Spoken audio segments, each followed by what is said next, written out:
4 дня назад сразу несколько садово-огороднических товариществ были отключены от электроэнергии. Возмущенные жители сетуют на то, что не имеют возможности ухаживать за своими больными родителями, присматривать за детьми и попали в весьма трудную жизненную ситуацию. Проблема усугубляется тем, что у разных сонтов разные причины отключения. Кто-то судится со своим председателем, у кого-то накопились огромные долги, кто-то не согласен с тарификацией Якутскэнерго. Но в то же время всех их объединяет одно. Скоро уже холода и непонятно, что делать и где выход из этой ситуации, никто не знает. Это организованный энергосбытом бардак, потому что они выкинули нас из договора, не дали возможности нам исправить что-то или что-ли сделать. И заключили суйгу на основании какого-то протокола, который мы не признали в общем собрании. У нас тоже есть протокол. Мы относили туда, в энергосбыт, все. И нас не восстановили ничего. Бардак-то организованный ими, они тоже должны нести ответственность. Нас обещали отключить с июня месяца. Почему не делалось это летом или весной? Почему сейчас именно, вот когда уже отопительный сезон, люди сидят сейчас без тепла, действительно получается? Почему вот сейчас именно под зиму отключили? Мы за лето, пока летники были, можно было и долг собрать, и все остальное. Сейчас то, что зимники остались, мы в безвыходном положении. То, что вот кто сейчас остался, куда им деваться?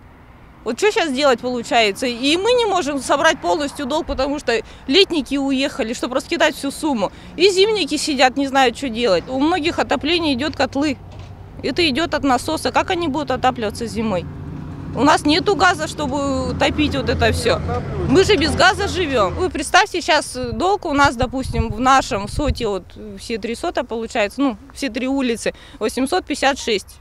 Вот вы представьте, раскидать это только на зимников сейчас. Вот по факту получается. Если идет сот, это как сообщество. Если надо же, это уже тогда на всех раскидать. У меня отец лежачий, инвалид 1 группы. У него сахарный диабет. Питание должно быть 2-часовое. Я никак не могу ему обеспечить и и помыть, да, по-человечески его покормить, потому что сахарный диабет, вы понимаете, регулярно надо за ним вообще уход требуется. Он у меня лежачий. И в этом положении я не знаю, вот куда обращаться, кому идти. Всегда вовремя платим, всегда. Почему мы должны страдать? Почему мы, простой народ, должны в этом страдать? Когда начали они там что-то передавать этот трансформатор, то одним, то другим, что-то отнимают, сами все решают, потом нам только сообщают, что вы никто и звать вас никак. Вот есть семья, у них 4 детей, самый младший ему месяц. Они его не накормить, не помыть, не в садик собрать. Отопления никакого. У меня жене рожать через 1,5 месяца. А мы сидим без света, без нифига. Зима уже. Куда переезжать-то? Котел не растопишь, не работает насос. Все, дома дубак. Они неправильно считают, там цифры то нам перекидывают, то уйгу перекидывают. И вот это у них бардак.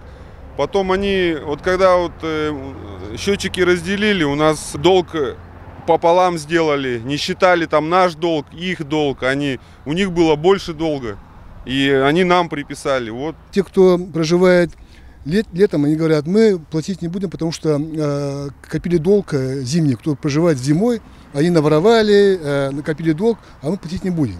Ну, так же не бывает, бесплатно только, говорят, птицы поют, поэтому те, кто пользуется электроэнергией, должны все платить. Текущие расходы и те, которые у нас накопился долг, 856 тысяч, как уже сказали, да, все должны скинуться, разделить всем, ну, не поровну, там, смотря кто как пользовался, наверное, кто зимний проживает круглый год, кто проживает только в летний период. Поэтому я всех призываю, всех жителей данных сотов, заплатить долг, и нам подключили свет всем, кто проживает на данных участках.